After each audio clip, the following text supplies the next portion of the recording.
네, 안녕하십니까. 오토다이리 오종호입니다. 오늘 푸조 308 GT 시승을 해볼까 합니다. 9년 만에 풀체인지한 모델이죠. 엠블럼이 새로 바뀌었습니다. 새로 바뀐 엠블럼, 레이더 전파를 방해하지 않는 인듐을 소재로 만들었다고 하네요. 그 위에 푸조 308 네이밍 배지 붙여놓고 있고요. 전체적으로 상당히 강한 인상을 보여주고 있는 게 이 사자의 송곳니를 형성화했다는 주간주행 등 때문이 아닐까 싶은데요. 정면 모습이 상당히 공격적으로 강한 인상 보여주고 있죠. 뒷모습도 사자의 발톱을 형상화했다는 리어램프 적용하고 있어서 좀 더 강한 인상 전체적으로 보여주고 있지 않나 싶습니다. 차체 높이가 낮은 편이죠. 1455mm의 차체 높이, 그리고 지상고도, 최저 지상고도 상당히 낮습니다. 도어를 열고 시트에 직접 앉아보면 시트 포지션이 상당히 낮게 배치되어 있다는 것 확인을 할 수가 있을 텐데요. 시트 포지션이 낮다는 것, 그만큼 다이나믹한 주행의 질감, 또 안정된 주행의 질감 맛볼 수 있다라는 얘기죠. 신형 플랫폼 EMP2를 사용을 하고 있고요. 거기에 파워트레인은 1.5 블루 HDI 디젤 엔진을 적용을 하고 있습니다. 여전히 푸조는 디젤 엔진 고수하고 있고요. 변속기가 교체됐죠. 기존의 6단 변속기는 8단 자동 변속기로 교체가 되면서 엔진의 힘을 좀 더 정교하게 조율할 수 있게 해놓고 있습니다. 최고 출력 131마력이고요. 최대 토크는 30.6kgm의 힘을 확보하고 있습니다. 디젤 엔진의 가장 큰 특징 역시 연비 효율이 아닐까 싶은데요. 이 차는 리터당 17.2km의 1등급 연비를 확보하고 있다라는 점 말씀을 드립니다. 자, 판매 가격, 국내에는 모두 2개 트림으로 판매가 되고 있는데요. 알리르 3,680만원, 그리고 시승하는 2차 GT 트림은 4,230만원에 가격이 책정되어 있습니다. 자, 과연 그 값어치를 제대로 할지요? 직접 시승을 통해서 그 느낌 여러분들과 공유해 볼까 합니다. 좋아요, 구독하기 잊지 마시고요. 오늘도 저와 함께 하시죠. 출발합니다. 네, 인테리어 보시죠. 실내에 들어와 보면 상당히 직선이 살아있는 그런 인테리어를 만나게 됩니다. 계기판이나 이런 부분들 운전석 쪽으로 조금씩 틀어져 있죠.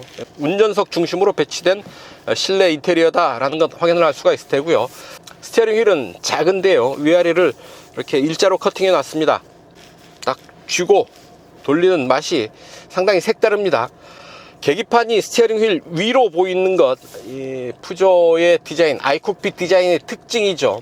헤드업 디스플레이처럼 자연스럽게 정면을 보면 계기판을 볼 수 있게 만든 겁니다. 그래서 스티어링 휠은 작게 밑으로 배치했고요.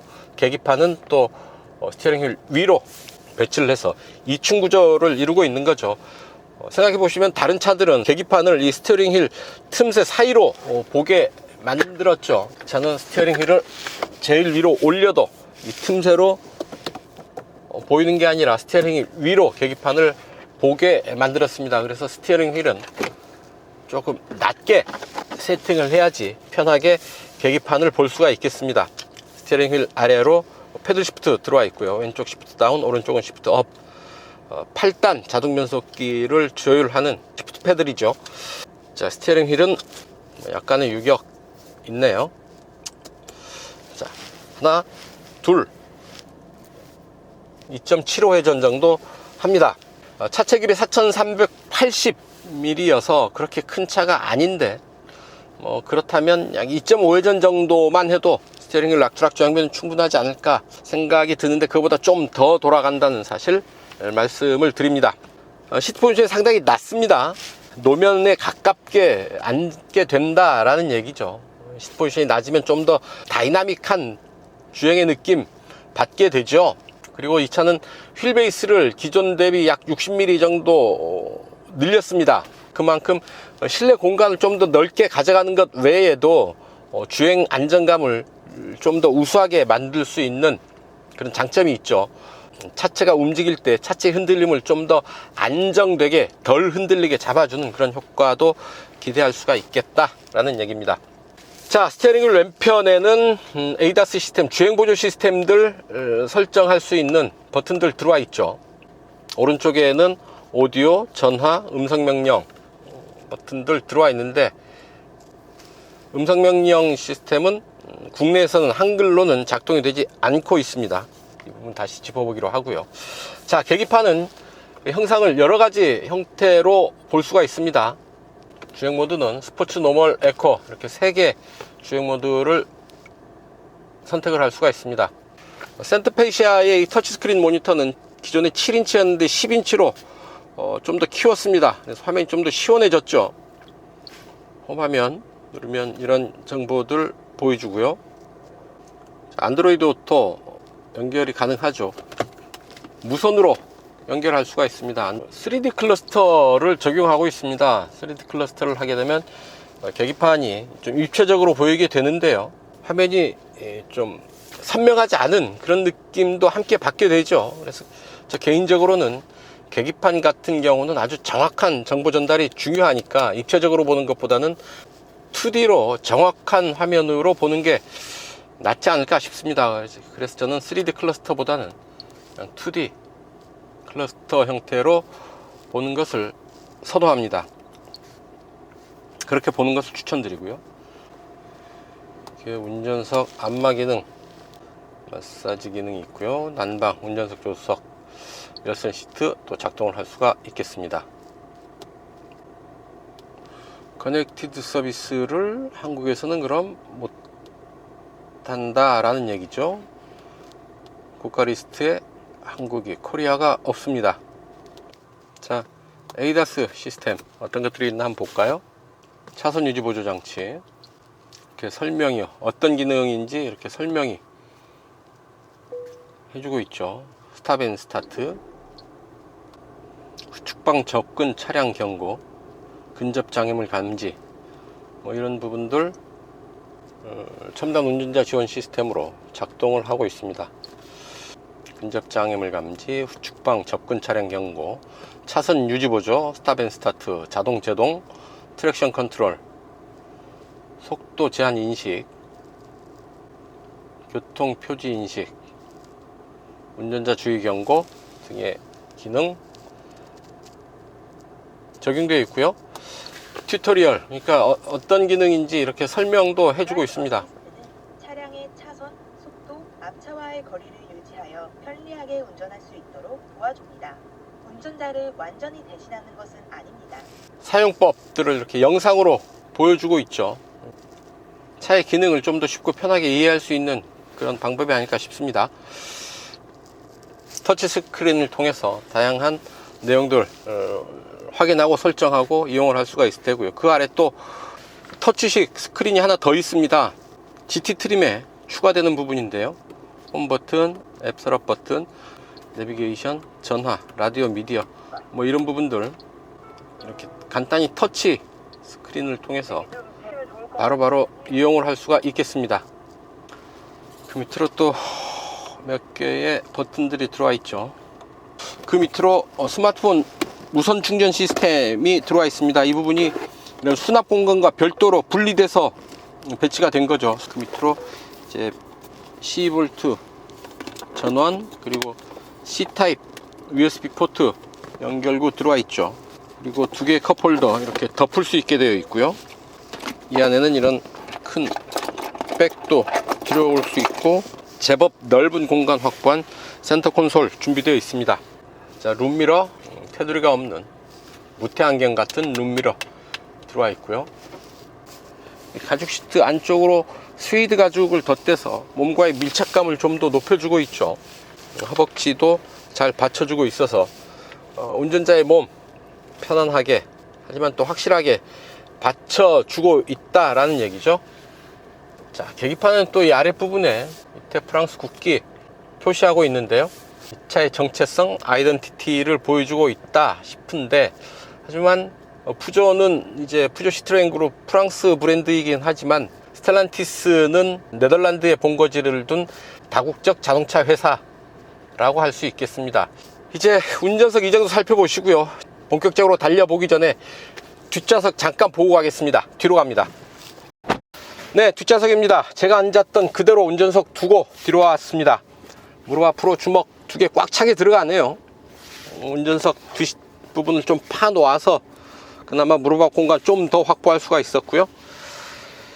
센터 터널 손가락 두 마디 정도 높이로 솟아 있습니다. 그렇게 공간을 제약할 정도는 아니다 싶고요. 차창은 완 버튼으로 내려가네요. 이 정도 남겨놓고 열립니다. 자, 센터 콘솔 뒤로 뒷좌석을 위한 송풍구 준비되어 있고요. 그 밑으로 C타입이네요. USB 포트 2개가 준비되어 있습니다. 암레스트 내리면 2개의 컵홀더 있고 이렇게 스키스루 공간 따로 확보할 수가 있네요. 시트는 이렇게 6대 4로 접을 수가 있고요. 또한 2열 시트를 접으면 트렁크 공간 좀 더 넓게 확보할 수가 있겠죠.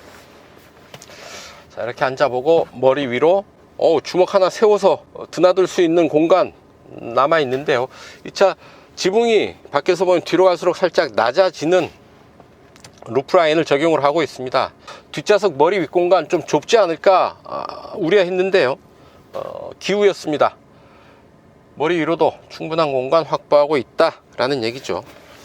가운데 이렇게 앉아보면 가운데 시트 살짝 솟아 있어서 손바닥 2개 겹쳐서 드나드는 정도의 공간 남아 있습니다. 자, 뒷좌석도 차체 사이즈에 비해서 차급에 비해서는 비교적 넓은 공간 확보하고 있지 않나 싶고요. 네, 이제 달려보셔야죠. 여러분들 좋아요, 구독하기 눌러주시면 저는 자유로로 갑니다. 함께 하시죠. 자, 쭉 가속을 해서 자유로 본선에 올라섰습니다. 차들이 많네요. 날씨 바람이 좀 불고 비가 예고돼 있습니다. 가장 큰 변화, 외형상의 변화가 아닐까 싶습니다. 푸조의 새로운 엠블럼 적용하고 있고요. 상당히 공격적인 디자인을 적용한 모습이죠. 자체가 상당히 낮고 겉모습으로만 본다면 시속 308km까지도 달릴 것 같은 그런 모습입니다. 자, 규칙적인 패턴이 계속 반복되는 빨래판길. 천천히 가는 것보다 적당한 속도로 달려주는 게 이런 길에서는 좀 더 편하게 이동할 수 있는 방법이 아닐까 싶어요. 노면 충격 잘 걸러내고 있고요. 시트 포지션이 상당히 낮습니다. 차체 높이가 1455mm에 불과하고요. 운전석에 앉을 때 상당히 시트 포지션이 낮다라는 걸 느낄 수가 있습니다. 노면에 좀 더 가까이 밀착되어 있는 그런 느낌 받게 되고요. 자, 주행 모드 노멀에 놓고 시속 100 한번 체크를 해보죠. 자, 8단 1500입니다. 7 6 5 4 3단으로는 떨어지지 않고요. 4단 3400 그리고 8단 1500 구간에서 시속 100km 커버하고 있는 것 확인할 수가 있겠습니다. 스포츠 모드 택해 봅니다. 그래도 잘 달리네요. 배기량 1.5L 디젤 엔진인데 저 빠른 속도까지 힘있게 움직여주고 있습니다. 아주 강한 힘은 아닙니다. 1.5 디젤 엔진 배기량의 한계가 있기 때문에 그렇게 한없이 강한 힘 뽑아낼 수는 없죠. 최고 출력 131마력, 최대 토크 30.6kgm의 성능 확보하고 있는데요. 숫자만으로 본다면 참 그 힘 갖고 제대로 달리겠나 싶은 생각이 들 정도죠. 하지만 또 움직여 보면 제법 잘 움직입니다. 일단 고속주행까지 잘 움직여주고 있고, 하지만 속도가 빨라질수록 좀 힘겨워한달까요? 힘을 좀 쥐어짜는 그런 느낌 피할 수는 없지만 한 130, 140까지는 큰 문제 없이 여유 있게 잘 움직여주고 있습니다. 대신에 몸무게가 그렇게 무거운 편은 아니에요. 또 2390kg의 공차 중량인 거죠. 약 1400kg 본다면 그렇게 무겁지 않게 가볍게 경쾌하게 움직일 수 있는 그런 몸무게다 싶고요. 자, 이제 자유로 이제 오른쪽 왼쪽 계속 커브가 이어지는 길인데요. 자, ADAS 시스템, 주행보조 시스템 체크해 봅니다. 시속 90에 맞추고요. 스티어링 휠에서 잠깐 손을 떼 봅니다. 자, 오른쪽으로 돌아 나가는 길이죠. 자, 코너를 잘 돌아 나가고 있고 차선의 중앙을 잘 유지하고 있고요. 중간에 잠깐 차선이 희미한 구간이 있는데 헤매지 않고 중앙을 잘 유지하고 있습니다. 다시 왼쪽으로 돌아 나가죠. 차선을 밟고 안으로 들어오는 게 아니라 차선의 중앙을 제대로 유지하고 있습니다. 자, 차간 거리는 멀게, 중간, 가깝게 이렇게 세 단계로 조절할 수가 있죠. 그래서 종방향으로는 차간 거리를 세 단계로 조절을 하고요. 횡방향으로는 좌우 차선의 중앙을 잘 유지하면서 움직이고 있습니다. 첨단 운전자 주행보조 시스템, 비교적 높은 수준에서 완성되어 있다 싶군요. 저 빠른 속도인데 바람 소리가 생각보다 그렇게 크지는 않고요. 차체 높이를 낮추고 상당히 차체 보드를 잘 깎아놨죠. 공기저항계에서 0.28를 기록하고 있다는데요. 공기저항을 피할 수 있는 에어로다이나믹 디자인을 완성하고 있다 싶고요. 스티어링 휠을 딱 쥐면 그 아래로 패들 시프트가 자연스럽게 손에 들어옵니다. 위아래를 살짝 일자형으로 깎아 놓은 그런 스티어링 휠인데요. 또 휠 사이즈도 작습니다. 휠 직경도 작아서요, 마치 안방에 앉아서 자동차 레이싱 게임 하는 그런 느낌 받게 되고요. 마치 비디오 플레이어처럼 버튼이 있습니다. 플레이를 딱 누르면 기존에 세팅했던 값으로 주행보조 시스템이 작동이 되는 거죠. 잠깐 해제할 때는 버튼을 눌렀다가 해제시키고 다시 버튼을 누르면 이전 설정 값으로 복귀하면서 ADAS 시스템, 주행보조 시스템이 다시 작동하게 되는 겁니다. 여러가지 유저 인터페이스, 좀 더 편하게 차를 다룰 수 있도록 많은 아이디어를 제시하고 있지 않나 싶고요. 자, 전륜구동이죠. 전륜구동이지만 차체가 낮아서 상당히 다이나믹한 주행의 질감 느낄 수 있습니다. 속도를 좀 끌어올려 보죠. 패들 조작이 가능하고요. 자, 속도가 빨라지면서 바람 소리가 좀 커진다 싶지만 엔진 소리 그렇게 커지지 않죠. 엔진 1.5 디젤 엔진이 상당히 차분한 상태에서 고속주행을 이어가고 있습니다. 그대로 그럴 것이 이제 배기가스 규제가 워낙 강하죠. 배기가스가 한 단계 높아질 때마다 거의 절반 수준의 배기가스 수준을 요구하고 있기 때문에요. 지금 마스크 한 서너 장, 대여섯 장 입에 끼고 달리는 그런 상황이라고 해도 과언은 아니죠. 배기가스를 줄여야 되는 만큼 좀 더 마음껏 그 성능을 발휘하기는 힘든 상황이라고 보이고요. 그런 상태에서도 이 정도의 힘, 131마력의 힘을 만들어내는 게 사실은 기특하다 싶을 정도죠. 그리고 그 131마력의 힘을 가지고 또 이렇게 빨리 고속주행까지 문제없이 달려주는 게 또 기특하다 싶고요. 자, 속도를 쭉 이어가면 엔진 소리가 점점 더 커지긴 하지만 거침없이 내지르는 그런 사운드, 그런 소리는 아니죠. 제어된, 절제된 그런 엔진 사운드 듣게 됩니다. 자, 속도가 빨라질수록 1.5 디젤 엔진 배기량의 한계 어느 정도 느껴지고요. 속도가 빨라질수록 가속 시간은 좀 더뎌지죠. 하지만 분명한 건 조금씩 더 속도를 높여가고 있다라는 얘기죠. 코너를 좀 빠르게 돌아 나가는데요.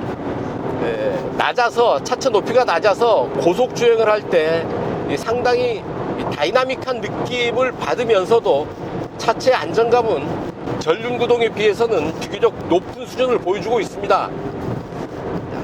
좋습니다. 아주 재미있네요. 멋있습니다. 자, 시속 100에서 제동 한번 해보죠. 앞뒤로 차가 없습니다. 하나, 둘, 셋.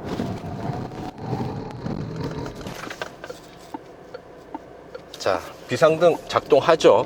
브레이크 페달 아주 강하게 밟히고요. 앞이 그렇게 확 처박히는 느낌이 아니죠. 앞차축이 완강하게 버텨주면서 제동을 마무리해주고 있고, 비상등이 스스로 작동했다가 해제가 되죠. 좀 무리다 싶을 정도로 강하게 제동을 했는데 그 강한 제동 여유 있게 잘 받아내고 있습니다. 시속 100km 정도에서는 마음껏 풀 브레이킹을 해도 괜찮지 않을까 싶네요. 자, 자유로의 끝에서 고속 코너링 한번 시도해 봅니다. 앞뒤로 225 상공한 18 사이즈의 타이어 적용하고 있고요. 전륜 구동이죠.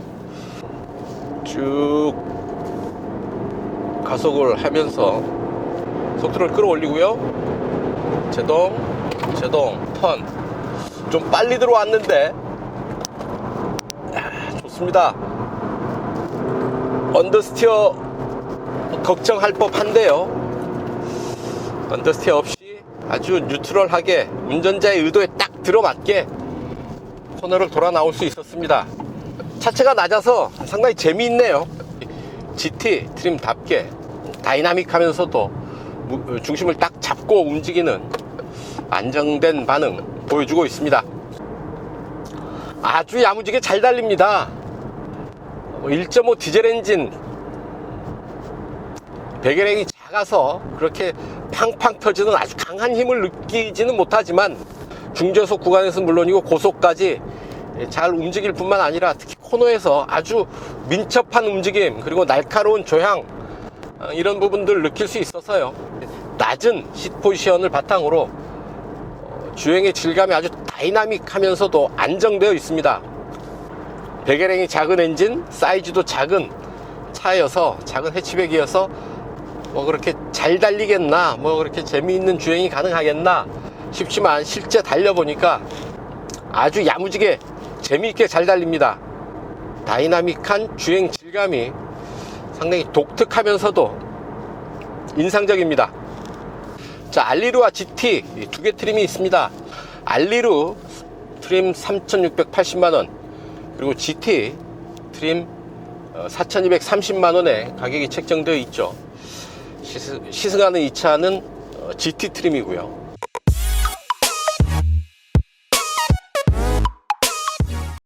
네, 푸조 308 GT 시속 100km, 가속 시간과 거리 어느 정도 될지요, GPS 계측기 걸고 측정해 보도록 하겠습니다. 최고 출력 131마력이고요 공차 중량이 1390kg죠 그럼 마력당 무게비 약 10.6kg 정도 되는데요, 10초 전후에 시속 100km 주파할 수 있지 않을까 싶습니다. 에어컨 껐고요 주행 모드 스포츠를 택했습니다. 자, 가보죠. 달립니다. 하나, 둘, 셋.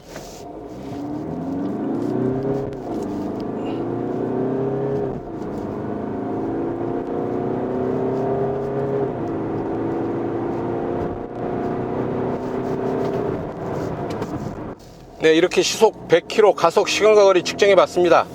차근차근 힘을 끌어모아서 꾸준하게 속도를 올려가는 그런 가속 반응입니다.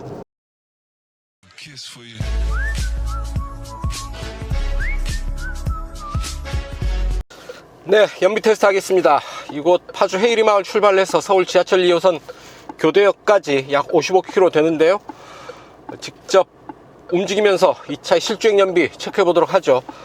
메이커가 밝히는 이 차의 공인복합 연비는 리터당 17.2km입니다. 외기 온도 30도네요. 에어컨 온도 19도, 풍량 2단계로 에어컨 설정을 하고요. 주행 모드는 에코로 갑니다. 에코로 가고 트립 미터는 트립 2를 설정을 다시 하죠. 자, 세팅 다시 했고요. 출발합니다. 엔진 오토스톱 기능이 있죠. 연비에 긍정적인 영향을 미칠 것으로 기대되는데요, 차 따라서 정지를 하고요. 정지하면 엔진 스톱 일어나죠. 실내는 아주 조용합니다. 스티어링 휠은 잠기네요. 네, 자유로 따라서 28km 달려왔고요. 이제 행주대교 북단입니다. 이곳까지 달려온 연비 리터당 29.4 기록했습니다. 이제 자유로 벗어나서 행주대교 거쳐서 올림픽대로로 이어갑니다. 네, 올림픽대로 따라서 이제 동작대교 남단 이수교차로 진출로까지 달려왔습니다. 이곳까지 달려온 연비 리터당 29.4 유지하고 있고요. 이제 올림픽대로 빠져나가서 약 5km 도심 주행으로 이어갑니다. 네, 이제 앞차 따라서 교대역 내거리에 멈춰 섰습니다. 대단한 연비입니다. 연비 리터당 27.7 기록을 했습니다. 파주 헤이리 마을을 출발해서 이곳까지 정확하게 55km 달려왔고요. 평균 시속 45km를 기록을 했습니다. 평균 연비는 리터당 27.7km 기록을 했고요. 자, 이 차 공인복합 연비가 리터당 17.2니까요. 리터당 10km를 더 달린 연비입니다. 워낙에 푸조 디젤의 연비 우수하다는 거 알고는 있었지만요. 그 효율이 더 좋아진 듯 합니다.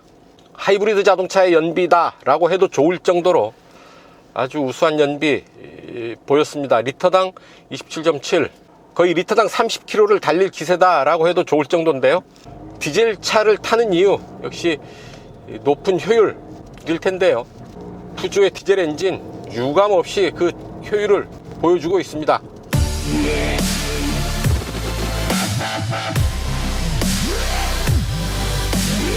단도직입입니다. 푸조 308 GT 타면서 느꼈던 사소한 불편함, 아쉬움 단도직입적으로 말씀을 드리겠는데요. 인테리어에 직선이 살아있는 것까지는 좋은데 이렇게 날카로운 예각이 드러나는 건 좀 피해야 되지 않을까 싶습니다. 이 계기판 상단 칼날처럼 각이 살아있어서 충돌 사고가 있을 때 앞으로 뭔가 와서 부딪힐 때 상당히 큰 타격을 줄 수 있는 위험이 있습니다. 승객의 안전을 위해서는 좀 다시 생각해 봐야 될 부분이 아닌가 싶고요. 비어있는 공간들이 있습니다. 이 부분 굳이 이런 공간 남겨둘 필요는 없죠. 이 공간에 뭐 먼지들 쌓여서 관리하기에 힘든 그런 부분들일 수도 있을 테고요. 센터페시아 모니터를 대시보드와 일체화 시키는 게 좀 더 낫지 않을까 하는 생각을 해봅니다. 이 비어있는 공간들이 눈에 거슬리는 거죠. 음성 명령 기능은 버튼은 있는데 한국에서는 적용되지 않습니다. 좀 아쉬운 부분이죠. 또한 웹 어플리케이션은 한국을 선택할 수가 없게 되어 있죠. 여러가지 준비되어 있는 기능들 일부는 한국에서는 작동을 하지 않는다라는 얘기이고요. 그런 면에서 좀 한국 소비자로서는 좀 아쉬운 섭섭한 부분들이 있겠다라는 얘기죠. 브레이크 오토 홀드 기능이 있었으면 좋겠습니다. 엔진 오토 스탑이 작동하면 계속 브레이크를 밟고 있어야 되거든요. 그래야지 엔진 오토 스탑이 유지가 되는데 브레이크 페달에 살짝 힘을 빼면 바로 시동이 걸려버립니다.